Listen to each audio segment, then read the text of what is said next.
Hey everyone, welcome to RiverCity-Media. It's Randall here. Sorry about the trouble we've had. Just like in all things in life that is live, you never pulls together right. But welcome to RiverCity-Media. We have been doing a journey through the transplant games and the people Phil met and everything that happened to him down there. And we've been blessed. We're a sports broadcast, but it's become more than just about the transplant games. It's become about the stories. Phil, when you told me a little bit about Tabitha and Brad's story, I was like, okay, let's get them on. But let me just turn it over to you. Let you introduce them. And don't forget, I know that Brad saved you on the basketball court, so don't get too cocky about it. Yeah, he was the fill-in coach. He come through in the clutch and was able to get us through to a bronze medal. So, he did his job. He almost got us a win in that in the semifinal game. We were up 9 in the second half, let it slip away on us, but we had an opportunity. But of course, Brad, that was a lot of fun. You wasn't in the first 2 games, but you got to sit in for the second 2 as being coach, and I'm sure you were like us. You enjoyed it. No, I did. I really enjoyed it. That's a blessing down there anyway, just being right there. Yeah, just competing on that level, and just icing on the cake was winning a medal, and and like I remember walking down that night. I was saying, "Good Lord, please shine down on us." I said, these guys that I play with, they deserve a medal somehow, some way. I said, I don't care if I walk away here and don't have one, but these guys deserve it, and he shined on us. He did. Really smiled on us. Yes. Of course, we're with Tabitha and Brad Derryberry. Of course, Tabitha, she had a liver and kidney transplant 2 years ago. And as a matter of fact, if you want to talk about it, I'll let you talk about that right now, Tabitha. 2-year anniversary. 2-year anniversary today. Well, yesterday was liver and today was kidney. So I count both days. Yeah, well, that's good. That's a blessing, and we're glad to have y'all here tonight. And of course, I want to start off. Of course, you told me this because you were born in Lexington, Tennessee, and have lived there all your life. What's kept you in Lexington? Oh gosh, well, my family. Everybody thinks they're going to grow up and move away, and I just couldn't leave them. I love them. They're awesome. Yeah.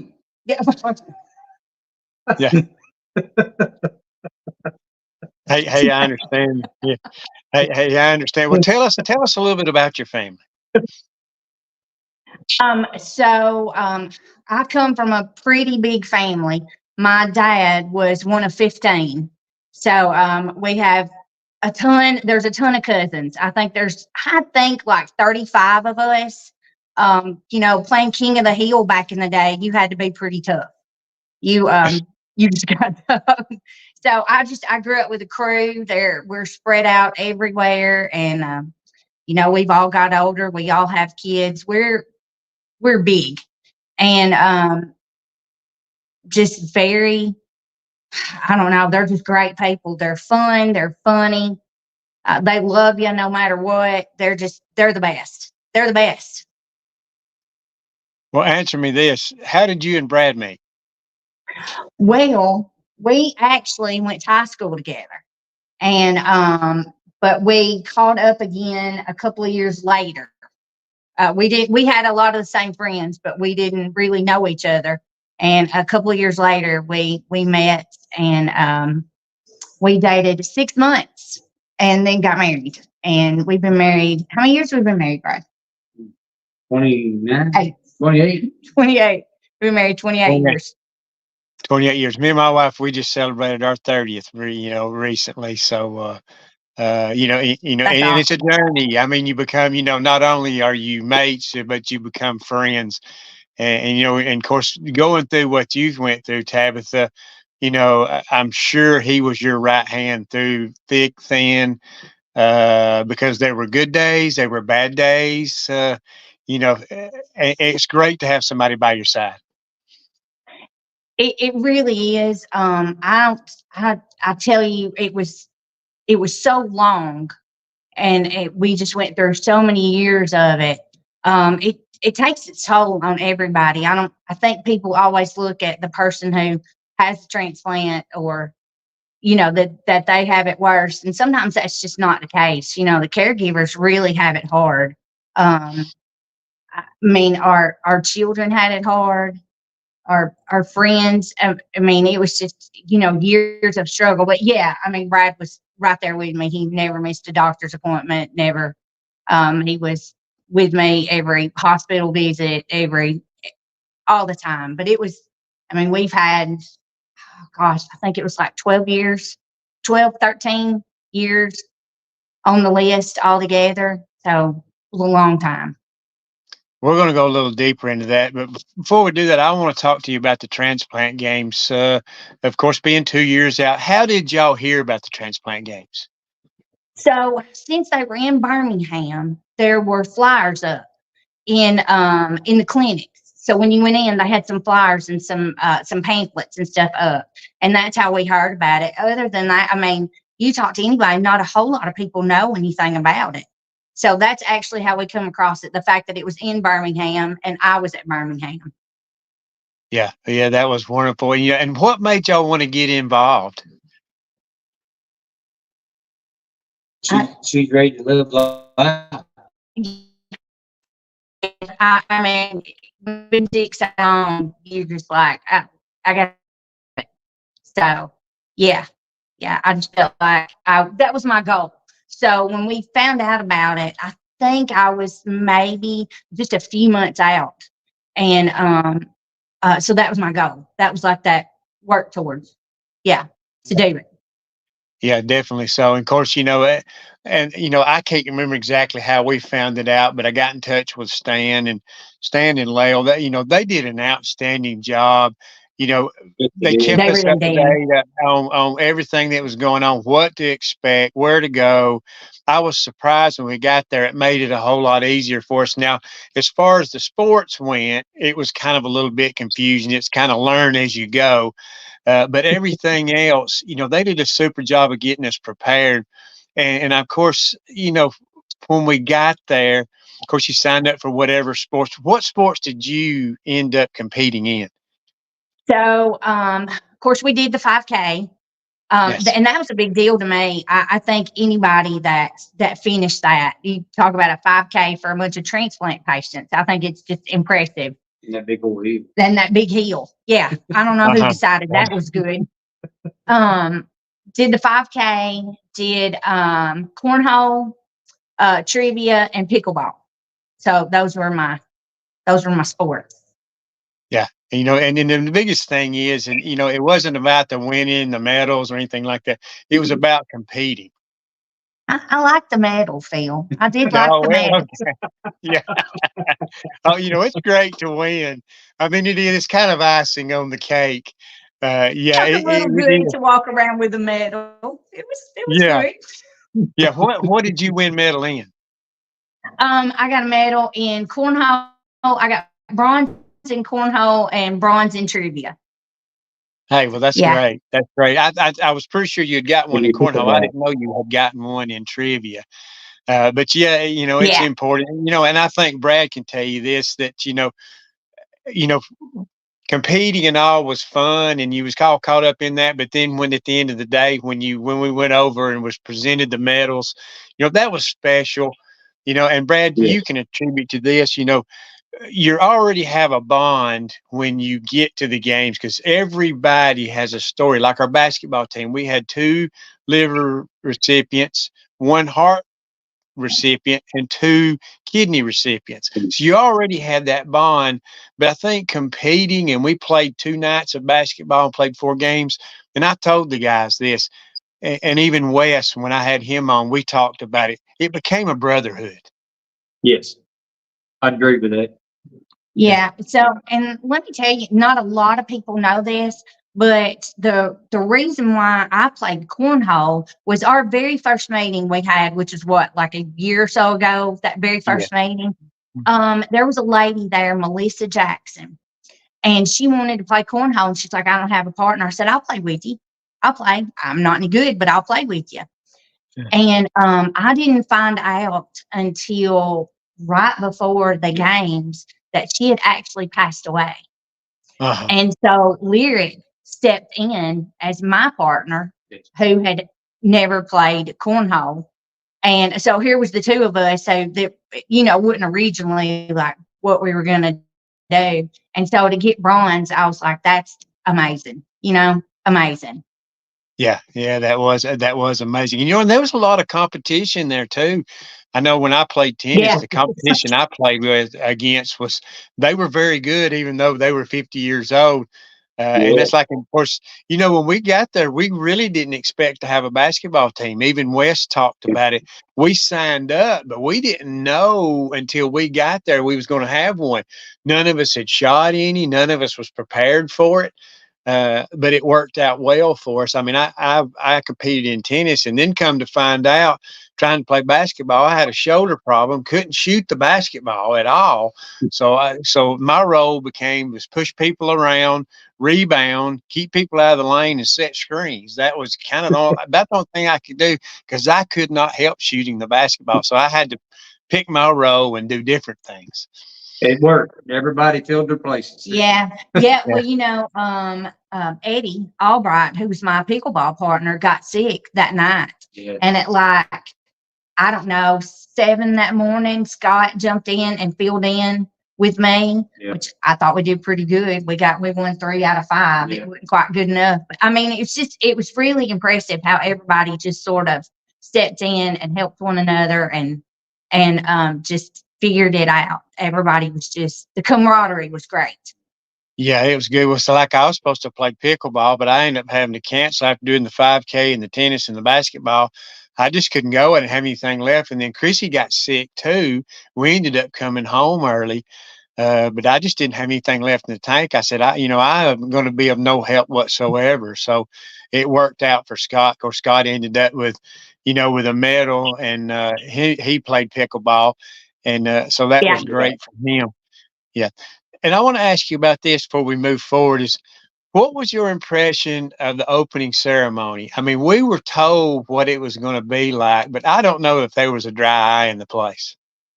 No, it was, I'll tell you, I was really impressed with it. I would have liked, though, to have seen, and this is just my opinion, not anybody's, less politicians and more of the donor families, and some more of the speakers, like maybe some more of the transplant patients and some things like that. I would like, but overall, I mean, it was really good. That's just me. I would have liked to have seen some more of that, I will have to say the way they announced everybody out was yeah, I thought that was just great. Everybody went out. It was kind of your moment, your moment. And it was really good. Just that's my one thing. I think I would have liked to have heard some more stories, maybe let the public really hear some of those stories, which I think they do for a couple of the dinners that are there. People get up, but I just thought that was. Well, one of the I forgot what it was we went to, but we went and saw it. I think Bill Ryan spoke, and he had never publicly told his story, and he told it, whatever that was we went to, and I can't remember what it was, but I'd like to have heard him do that in the opening ceremony. Yeah. I mean, those stories are the ones that people really, they want to hear. Those are the ones that make a difference. And when people say organ donation is just really incredible, those are the stories, that they want to say. And I'm sure everybody watching at home, and I don't know how it went, but, they probably want to pan a crowd and see their people, and, everybody gets their moment of victory. And, so that was just me. I mean, really overall, it was good. That was just a few things that I thought I wish I'd seen more of, or people could see those going on during the games. Some of that was not televised, so people didn't get to see it. Well, and there was so many stories around. I'm sure y'all heard several. Was there a couple of people you met that their stories kind of stood out? Oh, yeah. Oh, gosh. The ones at the same date, too? Yeah. So the the very first person I met, which I don't know if people know about the whole trading pins. You know, every Yeah. team has Yeah, I their was going to pins. ask I don't know if about that next. Yeah. yeah. So it's such Yeah. a big deal, you know, which I loved it. And if you're OCD, you're really going to be hooked in that. You got to get them all. But Yeah. the very first person I met was a little girl from Mississippi. Her name is Lila. Hey, Lila, if y'all are watching. I'm talking to her mama, and me and Lila both, we got our kidney and our liver same days. So I just thought, you know, and so I asked her mom with her permission, could I put something on there about it? It was just incredible to say, you know, here I am, a 50-year-old and 2 years out, and here she is, I think 8 and 6 years out. And just that whole just dynamic of it just touches everybody. But that was the first person I met, and it was just incredible. And her mama was impressed. And I was like, it was meant to be for us to run into each other. And so we're friends now. And we just, you know, and even today are celebrating our anniversaries. It's just awesome. Just those stories, you know, here's this little baby that's just struggling. And it was just incredible. We heard tons of those. So. Yeah, we cried as much as we laughed. Probably. Yeah. Yeah. I mean, Yeah. everybody has a story. You know, and everybody talks about how important the pin trading is. And if everybody don't really understand that, is of course we're given Alabama pins and we trade for other states. But the biggest thing I think it does, you want to get everybody's pin, but it gives you an opportunity to start up a conversation. And often just about everybody we got a pin from had a little story to share, you know, and I Yeah. think that's what becomes the big thing about it. Like Chris would say, hey, I got this from so-and-so and this happened to her. And, you know, and we heard that several times. And that gives an excuse to, you know, because most of these people you just pass in the hall and not even speak to each other. Right. Yeah. I actually, there was a couple sitting out in the parking lot, and I was going to the vehicle or something. Maybe we just pulled up. I don't know. Anyway, and I was like, oh, are y'all packing up, or, you know, whatever you do in conversation. And just talking to them, they were there. They had lost their son somewhere around 40 years ago. And, you know, we're coming to these games still. And like I asked them, did you know anything about like who got his organs, anything like that?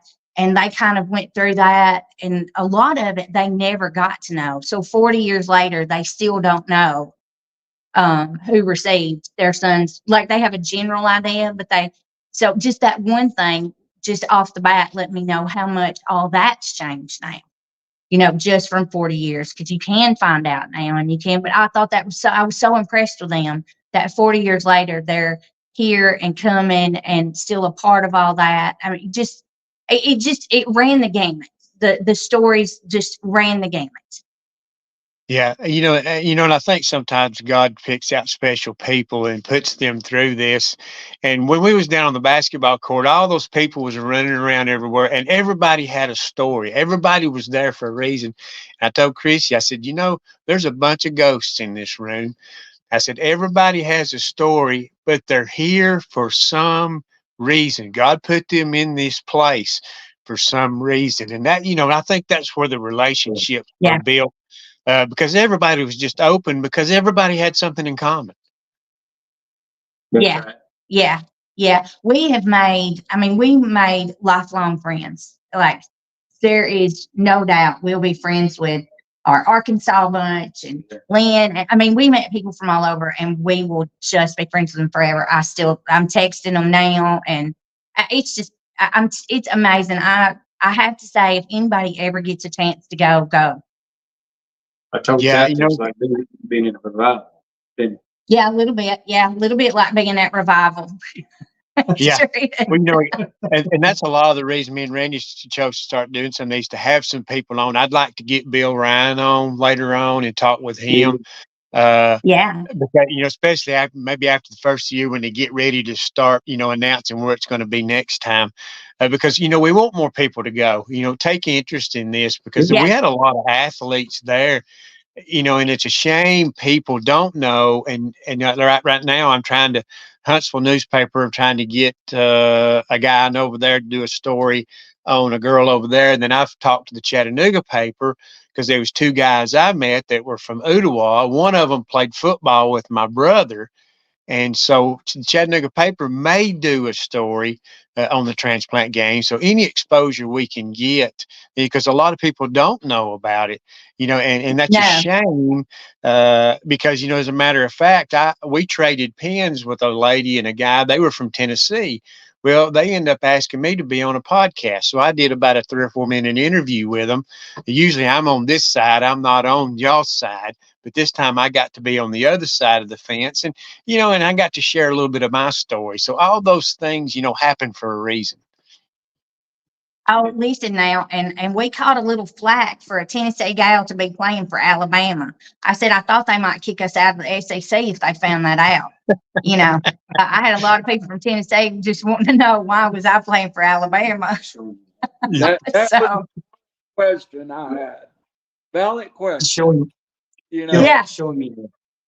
yeah, look, I have a hat. I don't know if y'all can see it or not, but it says "Made in Tennessee, rebuilt in Alabama." So Yeah. I covered the bases. Really, truly, Tab, that's the same way for me. I grew up in Chattanooga, but Birmingham rebuilt me and made me, what I am today. But living in Right. Alabama, it's a special, Right. it's a special place for me, even though I'm a Tennessee fan. And of course, in that podcast, when she Oh, found out I was a Oh, season yeah. ticket holder, to Tennessee games, but I was playing on. We've lost him. Oh, About that, even though I was a Tennessee fan, I was still competing for Team Alabama. But that's what makes it all fun. Well, Tabitha, I it was great. want to get more into your story. I know what led to your health problems. I know you were diagnosed with lupus at one time, which is an autoimmune disease. Of course, autoimmune disease is really was probably the cause of the destroying of my liver, and that's what happens in a lot of diseases. They destroy our organs. Oh yeah. Yeah. Well, and so mine had actually started out not my liver. Mine was by the time they kind of figured it all out, was my kidneys. So I think at 35, I was 35, when I found out that I had like 30% of my kidney function. And I tell everybody this, I mean, it was truly a God thing that got me to Nashville, because God loved the doctor that I had down here. He simply just said, "Hey, you got good insurance. We're going to do a bunch of tests."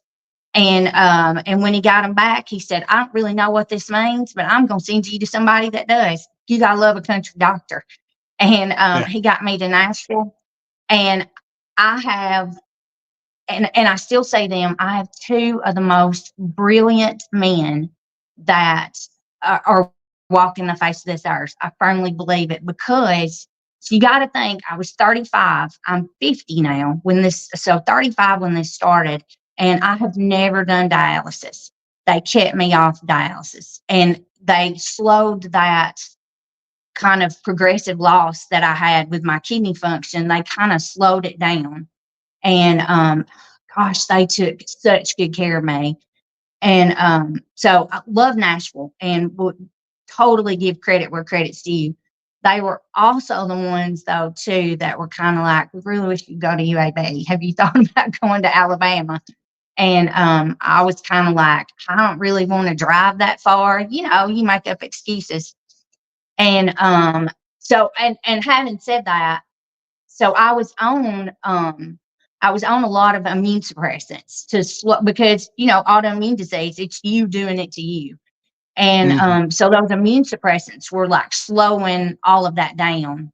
And so that's kind of too what caused all my trouble later. So it was a double-edged sword. Yeah, definitely. So we know, well, Chrissy, she was diagnosed with lupus. She's in, remission, so it doesn't affect her health, but it could show back up at any time. Yeah. There's no doubt about that. Thank you, good Lord. She's in remission. She had a lot of health issues, a lot of circulation problems also. But you were also, what was the other disease you were diagnosed with? Now, I know I So, had, yeah. and So, I had the varices in my esophagus, the same things that happened to you, but mine never ruptured. yeah. You had that happen like 8 times. Oh gosh. Ended I, the it ended up being so the lupus caused Sjögren's, which lupus they can get that pretty well under control. But the lupus caused a secondary disease, which is called Sjögren's, which basically just makes you have a dry mouth, dry eyes, dry skin, just that sort of thing. That was not the case for me. It attacked my kidneys. So there wasn't really kind of a regimen to sort of do that. So we went with like what you would do for lupus, if that makes sense. And yeah, so that kind of, like I said, the immune suppressants. And so I was on those for, well, since about the age of 35, I was on those. And I'm Southern. I walk around outside barefooted. And I got a tick bite, which is one of thousands I've had in my life. But I think because my immune system was down, it caused me to get ehrlichiosis. And that just sent everything just spiraling out of control, because I had to come off the drugs. We had to get that took care of, which was tons of antibiotics. And I was in the hospital, I don't know, a week or so for that. Yeah, just kind of crazy. There's no rhyme or reason why it happens like it did. It just did. Well, I got a question for you, Brad. All this time you've known Tabitha, so full of life, so full of energy. It had to break your heart to see the struggles with her health issues. Why? And everybody's going to ask that question. Why is this happening to her? I did ask that question more than once, and matter of fact, right before she got her transplant, I'd actually walked over to the barn and got on my knees and asked God to quit. Just please don't let her suffer no more, because this is somebody I loved, and I just watched her just wilt away, and it's breaking my heart. Because that's my person, and I don't know how other way to say that. That's Yeah, I think our kids were watching me struggle, and our twins don't remember much of me, not being sick. And so. yeah, I mean, it was hard. And I even remember I prayed in the very beginning. My prayer was, I don't care what it is, God, just let them tell me something. I don't care what it is. I just need to know, because at the time, nobody, you sort of get passed off. There's some things that go on. I had one doctor tell me at one point, well, you got 4 kids, you're going to be tired. Just, things like that. That mentally takes a toll when you hear that. And yeah, I think that was my prayer, especially in the beginning. So let me say, when you pray that prayer that you don't care, just tell me, you don't get to fuss about the outcome. Yeah. You kind of have to, So, kind of have to roll with it. so each one of them bleeds she had, her very first bleed, she was walking to me, and she just fell face first in the floor, never caught herself or nothing. And when she come to, it's like something out of a scary movie. It just, blood was just going everywhere. She just kept throwing it up. So I just armed her up and carried her on to the hospital because I knew we couldn't wait on an ambulance. And I reckon it took 5.5 to 6 units of blood just to get her stable.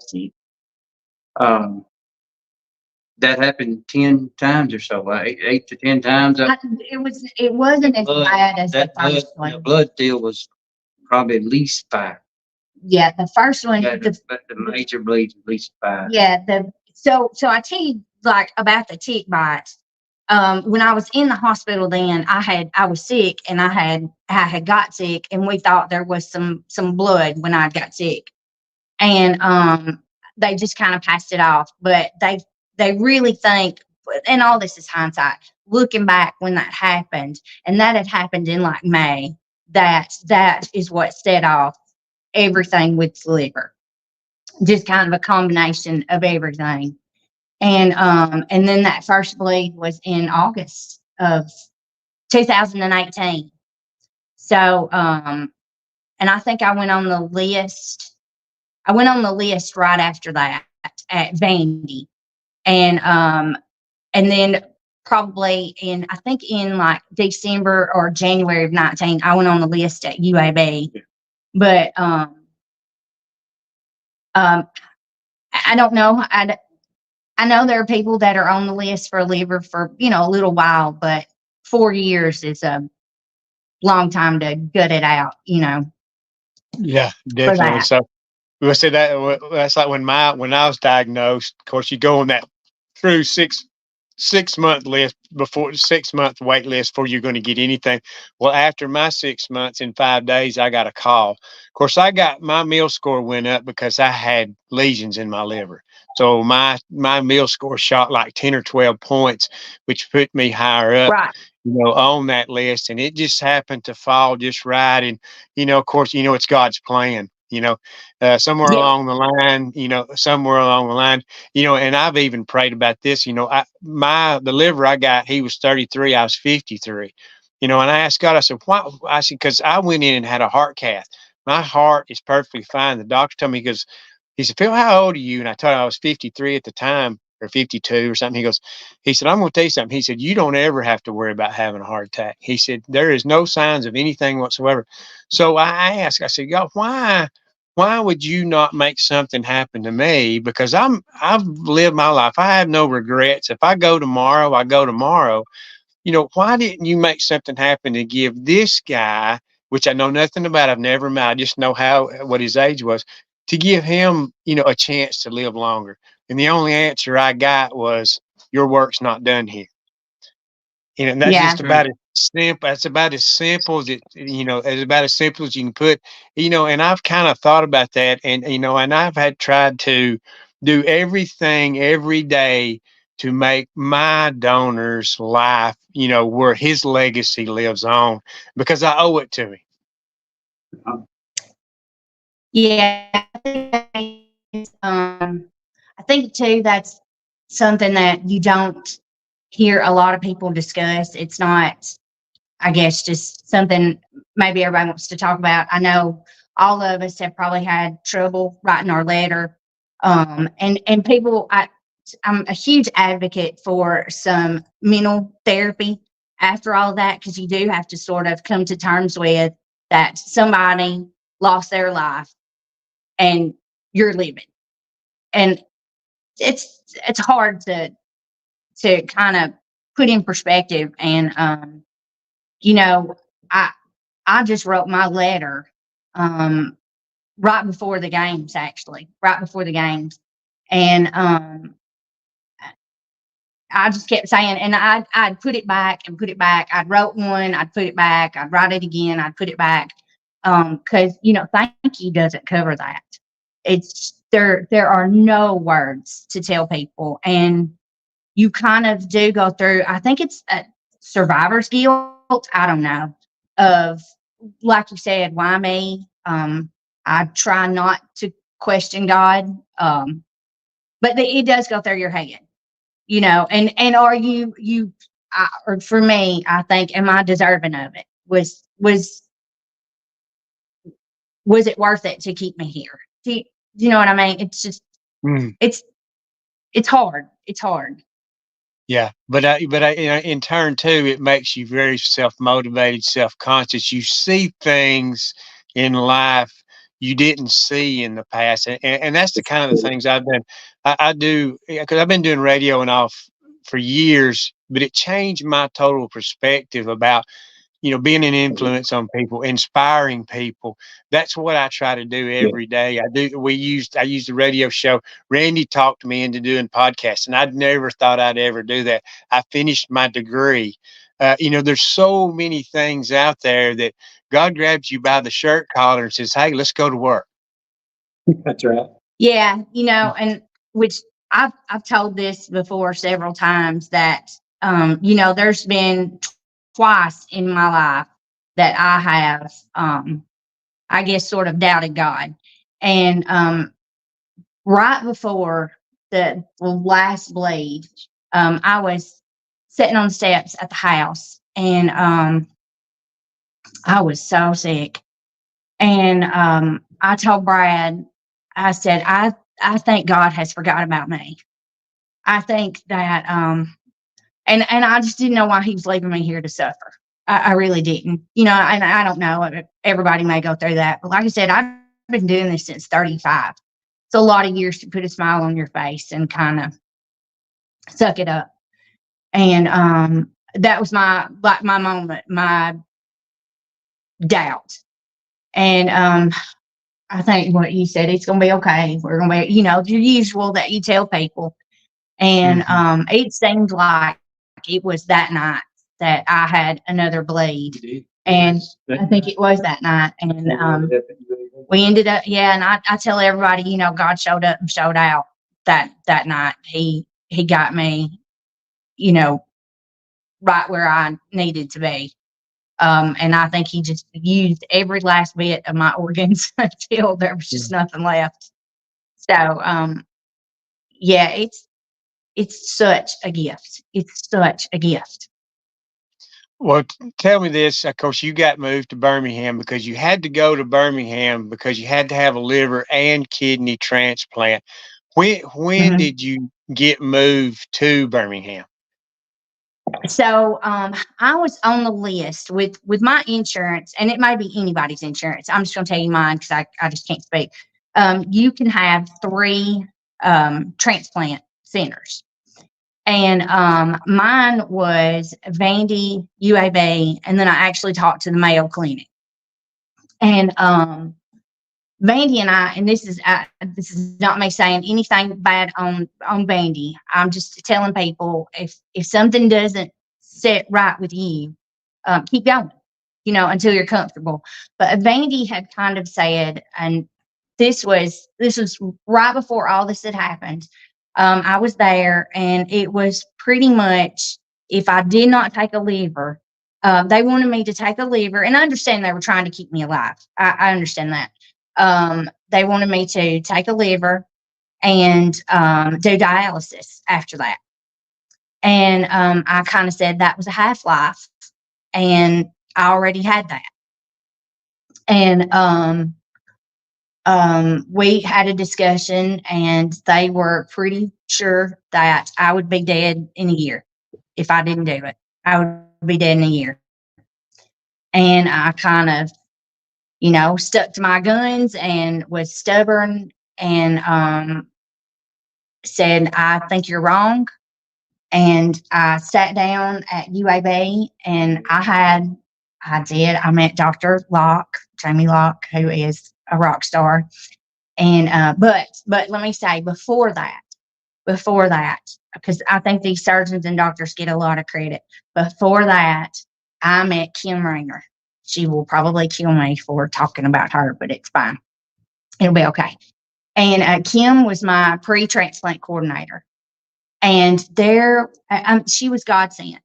I'm telling you, to this day, we're friends. We talk on the phone a couple of times a week. We are truly friends. She is family. She sat down and talked to me and explained so many things to me that, and I know, when you're sitting in a doctor's office and they're giving you all this overwhelming information and everything is medical jargon, you're just overwhelmed. You're just overwhelmed, and your jaw's on the floor, and you don't know really how to process it all. Kim Rayner is awesome. There was not a question that I could not ask her. There was nothing. If she had to break it down to me like I was 5, she did it. And she left my dignity intact when she did that. So to be informed about your health is everything. So I say that to say, so I had this from Vandy, and between kind of talking to Kim and saying, hey, why don't you just take a minute till you talk to, you're coming to see so and so like Dr. Cannon or Dr. Locke, and just wait till you talk to them. Changed everything for me. Changed everything. And we all got in agreement that it was a liver and kidney or nothing. And it came down to that. I mean, when I had my surgery, Dr. Locke and I had a conversation right before I went in, and I knew that it was a 50-50 shot. I also knew that I was going to be okay either way. So, it's, I want everybody to be informed about it. Don't just, if it doesn't sit well with you, keep moving. But I'm so grateful to UAB. It's not even funny. It was exactly where I was supposed to be. Well, when my doctor diagnosed me with having liver issues, my numbers was real high. He sent me to Dr. Brendan McGuire, and he was so positive. He was so positive, never let you think negative. Even when they told me about the lesions in my liver, cancer was never mentioned. This is what we're going to do. At the end of this, when it's all over with, you're going to live a productive life. I mean, it was always positive. Dr. Locke did my surgery. I did have dealings with Dr. Cannon. He was one of the doctors that would come see me. It was just always positive.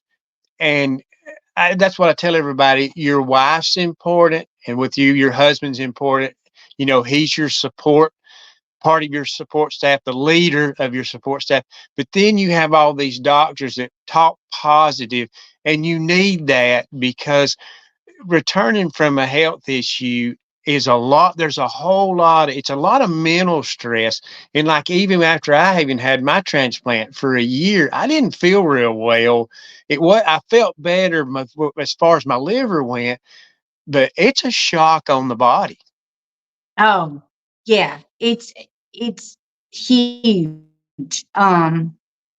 Yeah, I was under the impression, 6 months after surgery, I'd be just up and living the dream. I'd be running marathons if I wanted to. I was sorely mistaken about that. But yeah, I thought that I just thought that I just have it whooped, and people still now, and I don't know if people say this to you or not, but people are like, so you're good, you're done, you're good. And you're just kind of like, I'm never done. I'm good, but it's never over. It's forever. So, it's definitely life changing.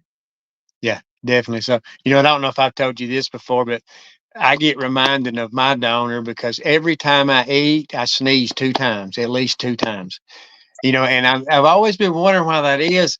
But a guy told me, he goes, Phil, he said, it's probably the person where you got your liver from. It changes your antihistamine levels, and that's probably why that happens. But just about every time I eat, I'm going to sneeze twice. So he lets me know he's there. Right. Brad thinks that whoever I got, that they must have really liked Mexican food, because I'm all about it. I'm all about it now. I'm all about it. I mean, I went from not eating at all to let's go get some Mexican. That's what we ate last night. We did. We ate Mexican last night. Hey, my wife would eat Mexican every day, so I know where you're coming from. Okay, now when you got to UAB, and I want Brad to share his story about what happened in the waiting room and all. Things were not going good for a while. You got to a point, and I'm sure you knew a lot of this, where it wasn't going well, and you knew that, and even talk about this. I know you had so many transfusions, that you were almost to the point to where, what was it, like a 2% chance of getting Had a a match? 2%. Yeah, yeah. I had like 98% antibodies. So every time you so being a female, when you have babies, you develop antibodies. Every time you get blood, you get more antibodies. And so I was having varices. I was probably having bleeds at least every 3 months. They was banding you every three. Yeah, they were at least banding me every 3 months. So every 3 months, whether I had a bleed or not, I was going in for an upper GI, and they would go in and band me. And so not only was I just had scar tissue like there was no tomorrow, I was getting blood every time. And so even if you have to do, like, you have to do your labs. So even say I might get down to having, like, I don't know, 85% antibodies. Well, next week I may have a bleed, and we'd be right back up there again. And which was one of the reasons why too it took so long to try and find me a match, because imagine 2%. That's, it's nothing. And actually, and I'll tell you this too, and this was, I think, right before I ended up back at UAB. I was in my local hospital, headed in the door. I was actually sitting in the waiting room to get a blood transfusion. And Kim called. So UAB called and said, and I think, I don't remember which one, maybe Vandy had set this up. I'm not sure. Anyway, but Kim called me as I'm getting ready to get IV started to get blood, and said, stop, don't do it. Hang on. We think that your levels, because, I was running a couple of quarts low all the time of blood. And she was like, we think that your levels are stable enough, just don't do this. And we don't feel like you have to do it. So don't.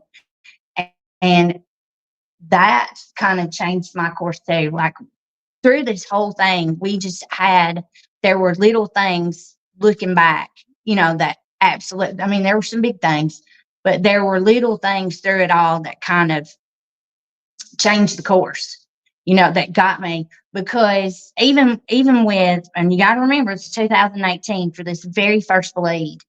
I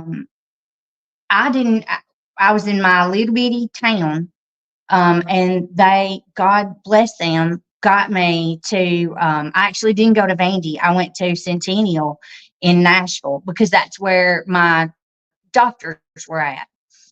And the doctor who saved me, they don't have like a transplant program at Centennial. Like it wasn't necessarily the right place for me to be, if you kind of see what I'm saying, with all that going on.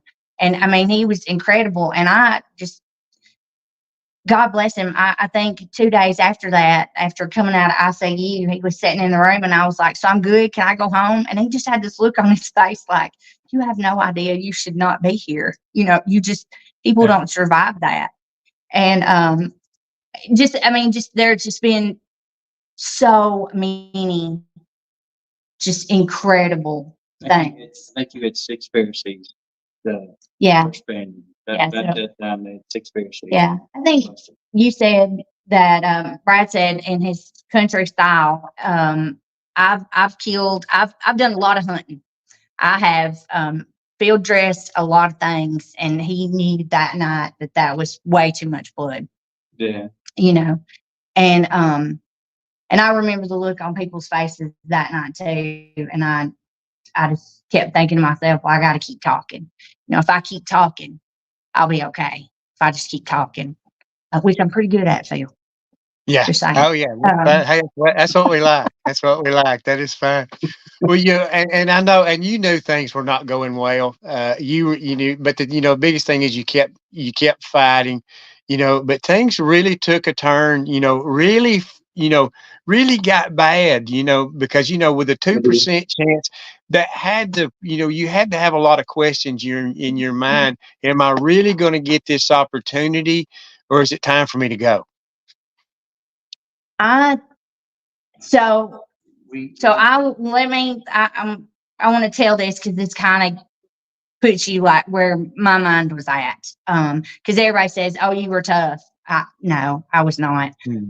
So that bleed that night in 2018, when the doctor come in, and I'm not kidding, Phil. I say this all the time. If there were so many people in that room when I got there, that if somebody there was probably somebody working on like my right big toe, and if they moved from there, somebody took their place. And they had one of those, the dish pans. You know what I'm talking about, those square buckets. They had one of them at my head. And I'm throwing up, and I can't raise my head. Blood. And it was blood. And I'm thinking, well, they're going to let me drown in this dish pan. They got to move it. And at the same time thinking, I cannot throw up anymore. I cannot do this. This is just too much. And I remember them running down the hall to get that. Now I'm telling you now that I know they were going to get blood. And they come back in and they started talking to me, and they said, "Miss Derryberry, this is going to be the coldest you've ever been in your life, but we are going to warm you up. So don't." And I said, "That's fine." But I said, I don't know what y'all gave me, but I can't move. And I remember the gentleman standing at my head, and he said, "Oh, honey, we haven't got you anything." And I thought, well, this is it. And I don't know, you just when you know. And so the doctor got there, and the last thing that he said to me was, "Miss Derryberry, we're going to take care of you. When you wake up, you're going to be on a vent. And so we don't want you to panic. We don't want you to fight it. You're going to be on a vent, but we're going to take care of you." I thought, okay. And and I tell everybody that because when I woke up, it was pitch black in that room. And when I tell you pitch black, you could not see your hand in front of your face. Pitch black. And I thought, gosh, everybody has left me. And then I thought, my next thought was, well, this vent's not that bad. It's not that bad. And I remember I just kept trying to look around to see. And when I tell you it's a black, we don't have this kind of darkness. You didn't know up, down, forward, back, nothing. Pitch black. And I seen a light come on down from me. And I thought, well, that's where I'm headed. And so I started walking towards it. And when I got there, it was a doorway. And I kind of leaned in like I stuck my head in. And sorry, Bill. That's okay. It's okay. Everybody, I tell you that I cannot stress to anybody enough. I never feel like I do this story justice. Everybody that I have ever loved, who have ever loved me, was standing there. And when I say that to people, I don't mean like physically they were standing there. I knew it was them. But I couldn't see their face. Everything was it was just a light. They were just a light. But I knew them, and they knew me. And I mean, like aunts, like cousins, maybe you knew when you were 3 that were just good to you. I tell everybody, I had an aunt who always gave me gum when I was little. That's the only thing I remember about her, but she was there. And it was the most love I have ever felt, ever. We don't have that here. There was no worry. There was no stress, and they just sort of embraced me. And kind of beyond that, and it looked like a waiting room in my mind. It looked like a waiting room. And beyond that, I saw my dad sitting in a chair. And right past him was another door that was even brighter light. And I thought to myself, oh, I'm going to talk to my daddy. That is where I'm headed. And I went to sort of like move that way. And Brad's daddy came around to the side. And he said, and he was in his AutoZone uniform. Why? I don't know. But he said to me, it's something like, Tabitha, why are you here? And I said, oh, I want to be here. And he said, no, you can't stay. And I said, but I want to stay. And he said, no, you just can't stay. And I kind of backed up. And when I backed up, I woke up. And there was that ventilator, and I was in ICU. So, and I say that because 2018, and it took me a long time to tell Brad that story, because as a wife, as a mother, to say I was fine and I didn't want to come back, and I didn't miss Brad, I didn't miss my children. I'm telling you, it's that kind of peace. For anybody that has any doubt, it is that kind of peace. I can't stress it enough.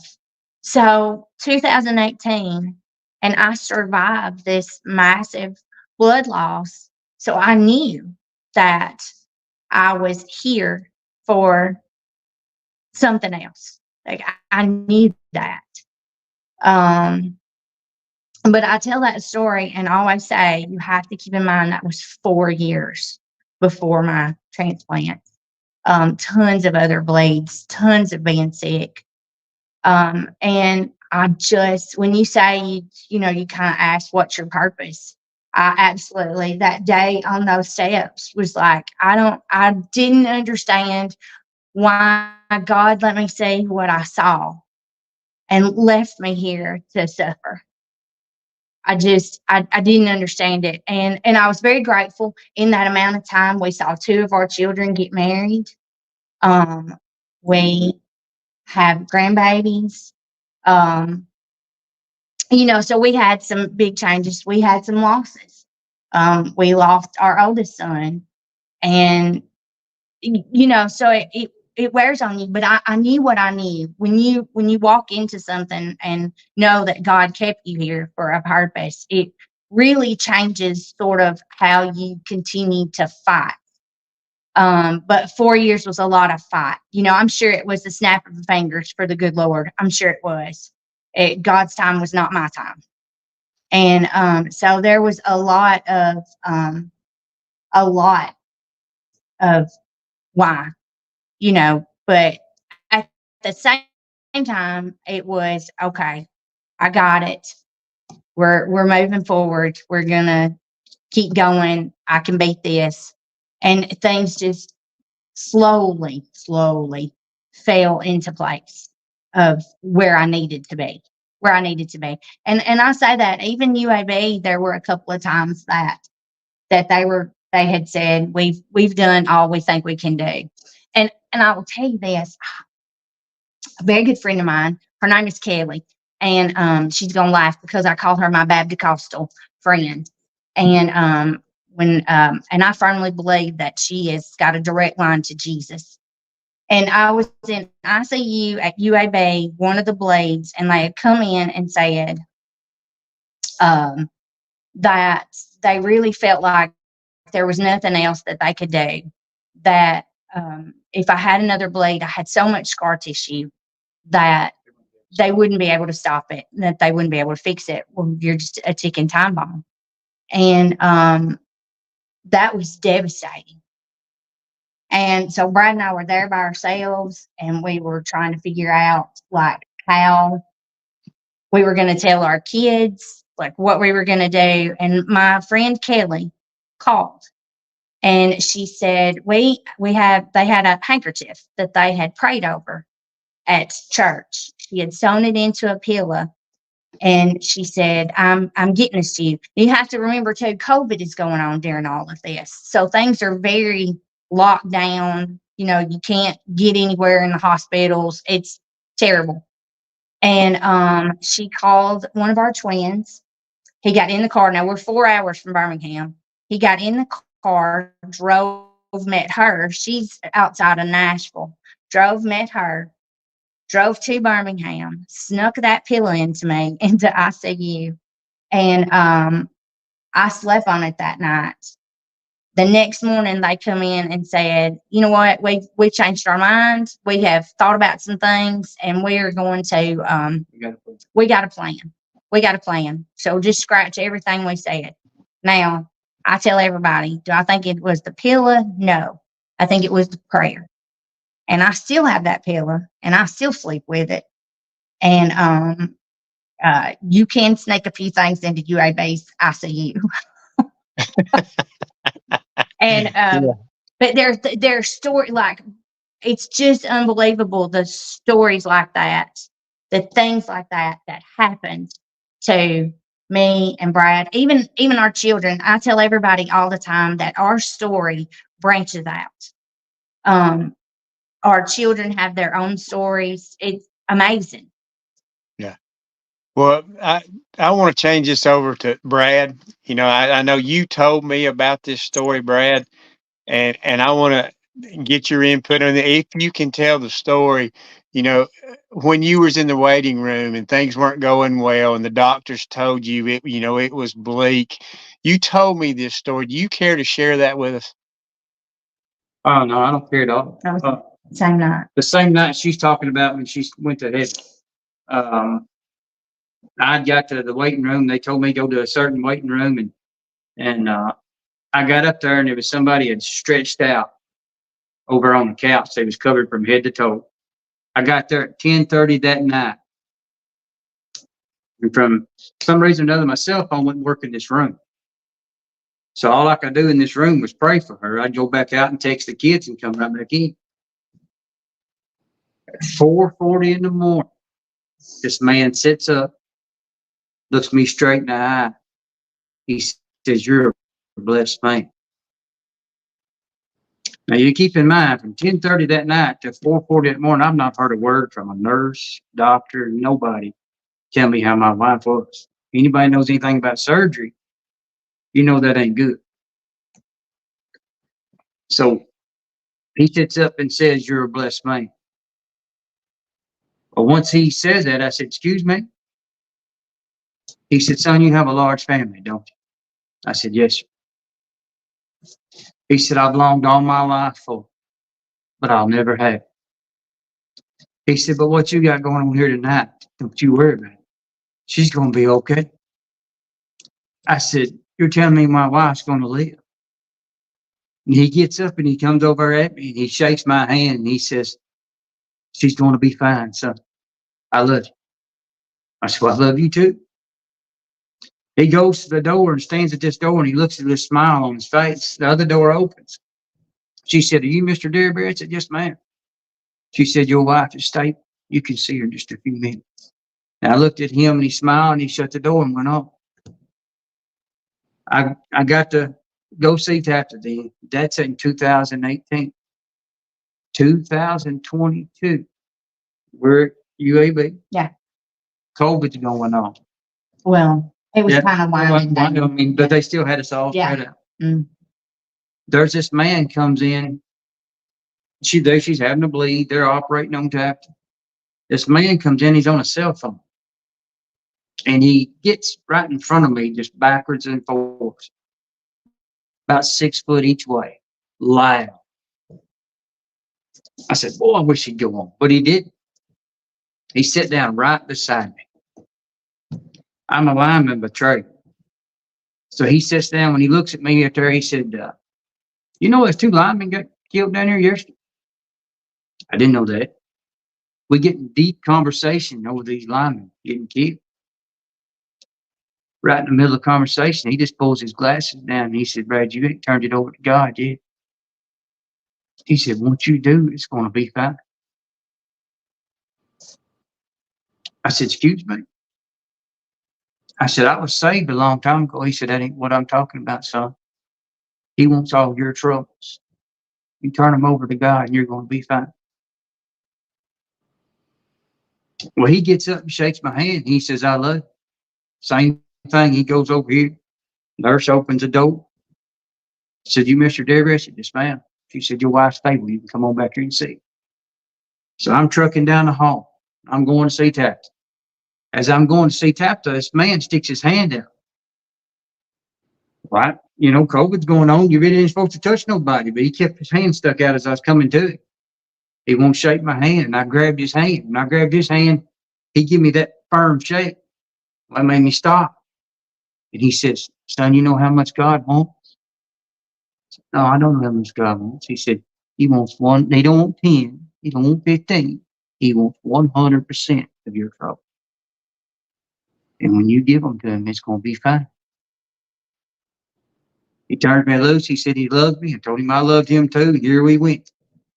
Right on down the hallway to see her. We ain't got sick enough to have the transplant yet, right? Mm-hmm. They get her stable. Can I keep going? Can I keep telling all this, Phil? Do I need to stop? Yeah, it's your time. So Tabitha, they tell me that Tabitha wouldn't live till Friday. It was like that Friday would be a long life. It's pretty much what he said in country boy terms, I guess you would say.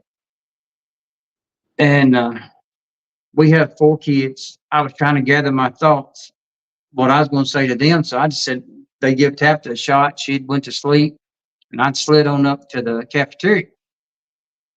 I was sitting there with a table. I had something to eat, maybe French fries and a bottle of water.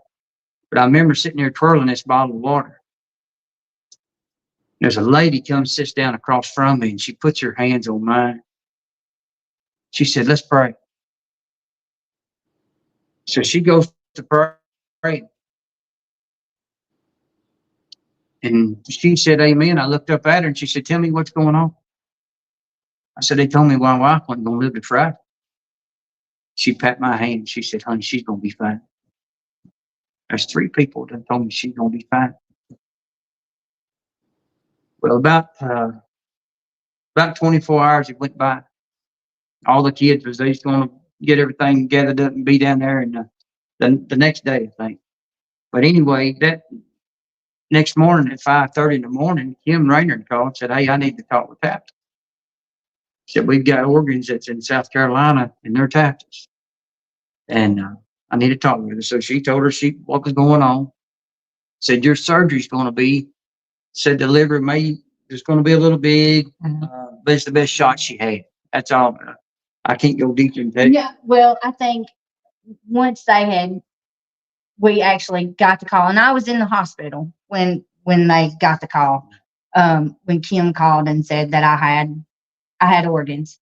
I think Dr. Locke had come in and we had a discussion, and some of this is very fuzzy to me. I don't kind of know how you were, Phil, but for people who don't know, when your liver's bad, when your kidneys are bad, you have all these just toxins in your system. Mm-hmm. Your mind is a jumble. Mm-hmm. You kind of, what is it, encephalopathy? You sort of like stroke-like things. And I don't know. I mean, there were days I just had trouble holding my head up. But Dr. Locke had come in and we kind of had the discussion that it was a 50-50 shot, you know. But it was my best shot. So that night, Tabitha, they brought them little insurers in there for Tabitha to drink. And it was around 10:30, 11 o'clock, somewhere in that range. And she was in a state like a child. She couldn't really tell you that she was going to get sick. By the time she done got sick, it was done too late. And she had made a mess on the bed and me and everything. And we got her cleaned up and they give her a shot and she went to sleep. Well, they want you to eat. You know, I mean, that's with anybody that's sick, and they wanted you to eat, and I couldn't. And they were trying their best to get me to eat. And I was going to get into the shower. And as I was going to get in the shower, it sounded like the tray had fell over in the room that the food and stuff sits on. That's what it sounded like. And when I opened the door, now Tabitha hadn't got up and walked on her own probably in 3 weeks.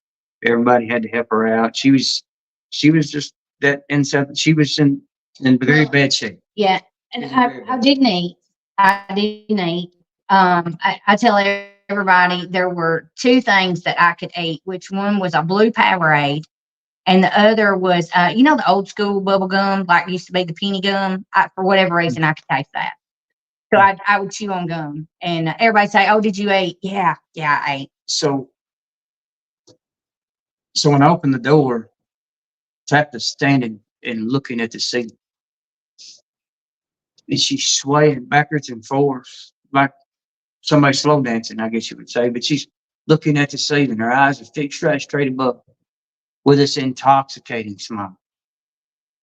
And I said her name 2 or 3 times. She never did acknowledge me. So I slid my pants on and got right in front of her and I said, "Hey, are you okay?" With this smile, she said, "Brad." I said, "What, honey?" She said, "I'm going to make it." I said, "You going to make it?" She said, "God said he had this." And I said, "He did?" She said, "Yes." So she keeps swaying backwards and forwards, and I just kind of move up next to her and put my fingers around her like we was dancing. Well, she collapsed in my arms, and she said, "Brad, you could put me back in bed." I said, "No, ma'am, I'll put you right in there and stuff you right in bed." She went to sleep. No, I said, "Oh yeah, give me the insurance." And she drank the insurance, and I mean, kept them down. Kept them down and went to sleep. And the next morning, all the kids get there. Kelly Jones had got there, and just a little bit right before they started prepping her for surgery. And Kelly got up there to say a prayer, and when she said a prayer, my phone rung. After she said amen, my phone rung. My grandmother called, and I had my best friend Micah Renfro call, and then another preacher, Tim Maines, called. But the whole time that these 4 people has called and say a prayer, when I opened my eyes and looked, them techs, the nurses, everybody that was working on my wife was not working on my wife. They had hands on my wife, praying for my wife. The nurses told me that they didn't even think Tabitha was going to make it down the hallway, much less go through 2 surgeries. The highest they could get her blood pressure was 50/30. That's the highest. So they come in there and tell us that it's time for surgery. We're rolling down the hallway. And we're going down the hallway, and Tabitha looks at me with this same intoxicating smile. She said, "Brad, I feel people praying for me. I can feel it." And she passed me on the hand. She said, "But I want you to know I'm a winner either way. I'm going to be a winner either way." There's not there, and there's so much about that. There's so much about being sick. There's some things that I don't remember. There's a lot they tell me I shouldn't remember. But the thing that's constant, I always remember, everything was the people praying for me. Every time, anybody that called. And when I say I was out of it, there was a lot I was out of it. Like I talked to my children and said, "Hey, tell me again, like, what did I say to you?" Because I had those last conversations. But when somebody would pray for me, it was like I just automatically woke up, and it's indescribable feeling to have. I think that many people at once. When I say I don't deserve it, I don't deserve that. It was just incredible. But that's the thing that I remember. That's like that key takeaway from everything is if you think prayer doesn't work, you are wrong. It works. It may not work the way you want it to, but it works. Yeah, and I understand exactly what you mean because every time I would go under, I had ERCPs had to be done because they had to put stents in my liver 5 times. But every time I'd go under, I'd just tell God, there's so many people praying for me. If I wake up, fine. If I don't wake up, fine. I'm at peace. I said, but I know you're going to take care of me. And Brad, and I think a lot of probably what God was asking you to do was a lot of the things he asked me to do. Don't be on get off the fence. Yeah. Being a believer is what most of us does. I want you to be a follower. I don't want to Yes. carry you anymore. I Yeah. want you to be a follower. And I Yeah. think that's what you learn when you go through this. I even went to an Emmaus walk after I got better because they had to put it off because I had my liver transplant. And there I learned to lay down my burdens because like I lost my father to suicide. Lay down your Yeah. burdens because you can't do anything about it. Let me take those. And I learned how to pray. I never pray for myself. And God tells you, it don't hurt for you to pray for yourself. And I just never have ever done that. But, I learned so many lessons in life by going through my liver transplant. And I'm sure both of y'all did the same way. And my wife, never takes anything for granted anymore. It was so great to have such a supporting cast. There's so many stories to share, and we could probably talk all night. Yeah, Yeah. I'm telling you, it is amazing the number of people and people that don't know you that will pray for you. We've had people come up to us and say, "I prayed for you when you were, so sick," and thank you doesn't begin to cover it. Thank you doesn't begin to cover it. And people still they will still pray for me. God bless them. And it's amazing. It's amazing. There's really honestly not enough time in the day to talk about the number of people that have got me where I am. It's incredible. Yeah, there's no way to repay them, and you cherish it all because, all these people are part of you and you find out who truly cares about you and you become truly fond of them. Oh yeah, and let me say this too. I'm kind of going to brag on UAB a little bit. When I first went into clinic, and met like Dr. Kumar, who had never met me, but had always she knew my history, and had a plan for me from day one. Um, to meet her, she was just genuinely happy to meet me. That's impressive for a doctor who handles that many people to know my name and be so happy to meet me. And even the people now that take care of me.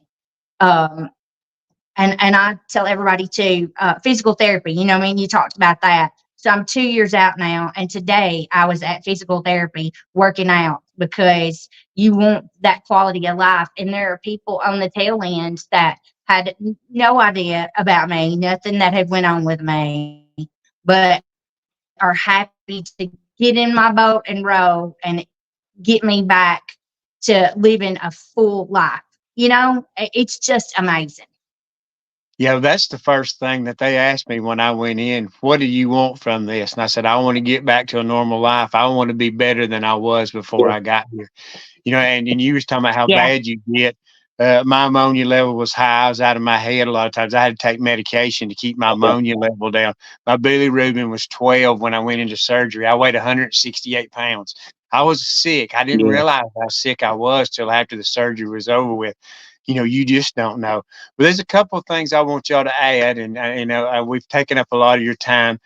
And number one, stress the importance of being an organ donor because that's what this is all about. Because you give the gift of life. A lot of us was in the transplant games there because of people's generosity. I've always been an organ donor and still am. If they can use something of mine, I don't know, but we'll find out. But another thing, when the transplant games comes again, we want to, kind of give them a shout out. Are y'all planning to go and compete the next time? Oh, absolutely. Yeah. Absolutely. Yeah. Yeah. Yeah. I'm totally hooked on It's become a family thing. Yeah. Yes. Yes. Yeah. Yeah. Let me tell you, my trivia bunch, some of the coolest people I have ever met in my life. I mean, I was so lucky to hang out with them. Lyric, who played cornhole. I mean, they're just amazing. They're just amazing. And they all have the best stories. And, you're also normal there. There's nothing necessarily special about you when you're with a group of people who have been through the same thing you have. And there's a really good feeling in just being normal. So, I hope everybody supports them. I wish people could see the walks of life that are there, from kids that are 6, 7 years old to, was it Miss Peanut? How old was she? 95, I think. Yeah. George's mascot, Miss Peanut. Yeah. I think she was 95. So, I mean, seriously, you've got from 5 to 95. It's amazing. It's amazing. And, you're not going to need them. You're not going to need those organs. Trust me. You're going to get brand new. You're not going to need it. Leave them for somebody. Yeah. There's too many people waiting. That's very important. One of the guys I talked to at the television station here, he's Phil, I didn't realize how big the transplant games were till I started doing a little research.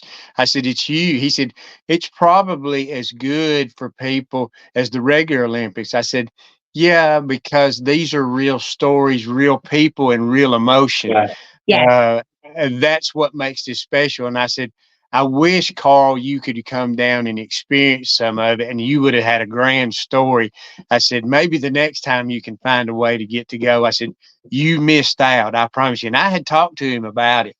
And that's very important. But we sure do appreciate you having you on. I'm having you on. Randy may want to ask you a couple of questions before we get out of here and sign off. But, it's a blessing having y'all on. I hope this is a lifetime friendship, and maybe y'all can come back sometime, especially when it gets to that time where maybe they start, next year when they announce the games. Yeah. Oh, we would love to come back. We would love to. And, you're talking a little bit about organ donation. All our children now are organ donors.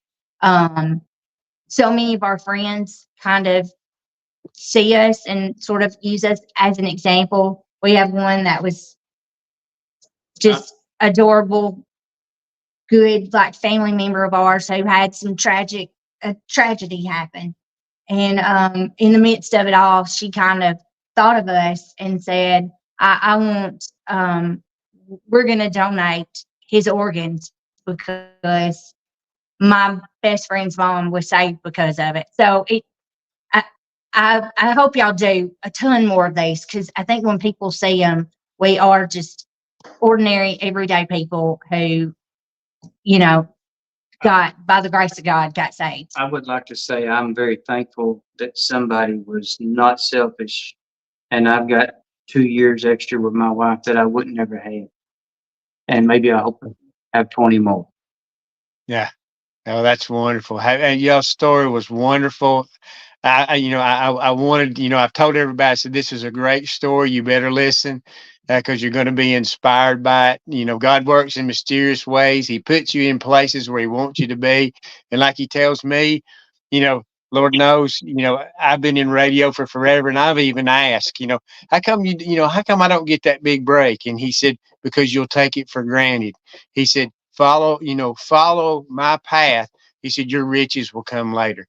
So, he maps things out for you. It ain't always easy, and it's never going to be easy. I agree with that. It ain't easy. I mean, I think that too. I hope people take that away. Like, what we're telling is condensed down into, an hour version, but we're talking about years. Just don't give up on God. Just keep putting one foot in front of the other. It will happen. It's just not on your time. So this is where I want to interrupt a little bit, because I'm not a transplant survivor, but I want to tell you a story real fast. In 2012, I had a car wreck, and I spent 21 days on a vent, and I died. And you just told the exact story that I have. It makes you feel, when you tell that to people, that makes me feel so good. Yeah. You just don't know, because a lot of times I won't tell it because I think people, maybe they sort of treat you like there's a little something wrong with you. You might be a little punchy. So thank you for Yeah. I could really saying that. It's awesome. an incredible feeling, is it not? It's You don't- overwhelming to tell. I had a 3-year-old and I could see her and I could see her whole life. And I could stand there and I could ask to go on because I knew everything with her little girl would be fine because I could see the hand of God on her. So I would ask to go forward and they would tell me to go back. So nobody's heard me tell this story other than a handful of people. But when you told your story, I just need to share. I need everybody to know we have the exact same story. That's awesome. Circumstances, but I didn't beforehand. You don't know me. I wouldn't have No. the game, but the fact that you told that means the world to me. And thank you. And I don't know if That's awesome. That's amazing. Well, same here. Same here. It's hard to find words to describe that, isn't it? We don't have the words, we don't have the emotion, we don't have the color. We just don't, it's just not here. So And I think I was about 2/3 of an atheist that he ran me in the back of a log truck and run those logs. And when I went into a coma, I never knew it. And 21 days later, I woke up with that story, and they told me on day 5 I had died. I didn't know any of this, but I had this story, and it was as real. It was real to me as a day, and it was the most ones I've ever had. So I hate to interrupt you. It's very important your journey, and it's very important we share the Transplant Olympics. But thank you so much for sharing because I may feel more justified than I ever felt in my life tonight. Thank you. Hey, You know again, what? You did the same for me. You did the same for me. It's not a it's a story that it's hard to tell. I think my brother is actually listening tonight, and I never told my brother, I've you never know, told. that I saw our dad.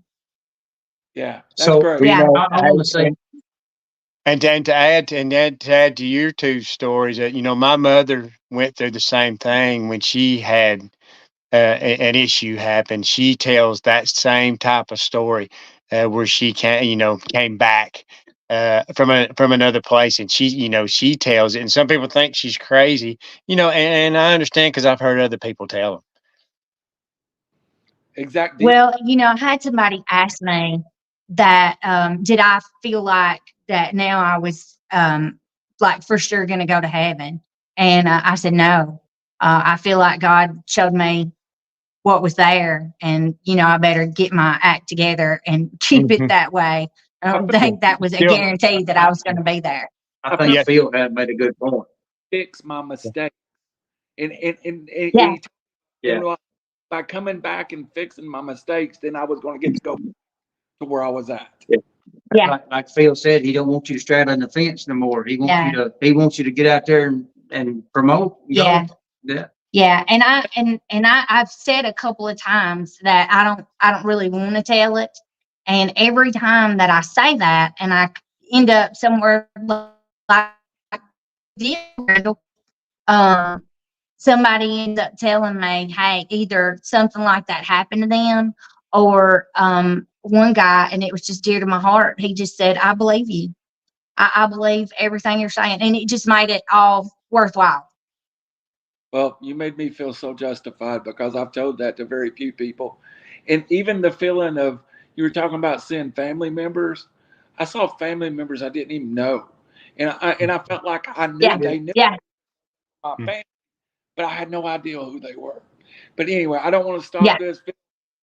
Thank you. Hey, that's good. We'll let them go. Get out of here. Let's wrap it Hey, up. I want to say this. I would like to say this. Every time she had a bleed, every time, God put somebody beside me that I needed at that moment to help me get through it. And it'd be somebody I didn't know. And it'd be somebody I never knew. Didn't know nothing about them, but he put somebody by me to help comfort me do this every time. And y'all, I think too, if people know, in that moment of tragedy and grief, if they come to talk to you about donating, your loved one, the aftermath of that really does make it truly just special because people are so grateful. You kind of get to watch that last gift go on. And it's just amazing if people could see that, if know that that grief is maybe a little bit comforted by what went on. Well,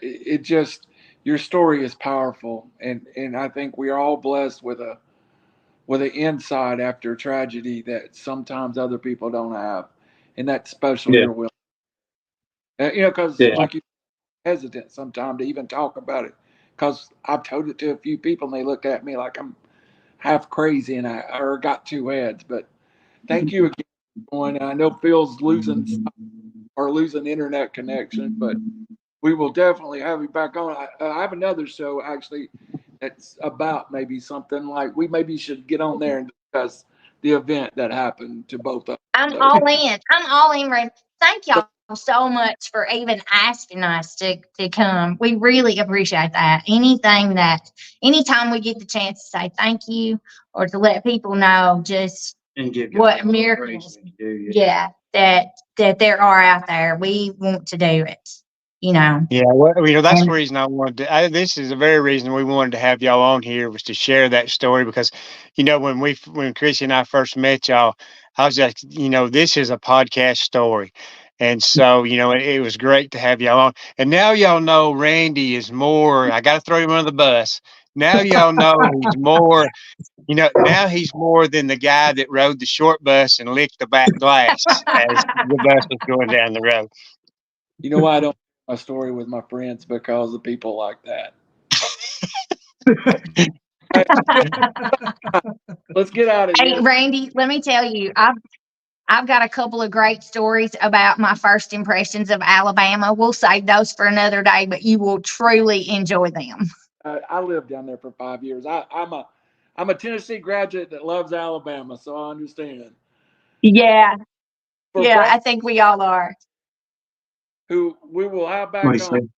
for Phil Harris, for Randall Cunningham, this is River City Media, and this is our stories beyond the realm. Thank you, and come back and join us.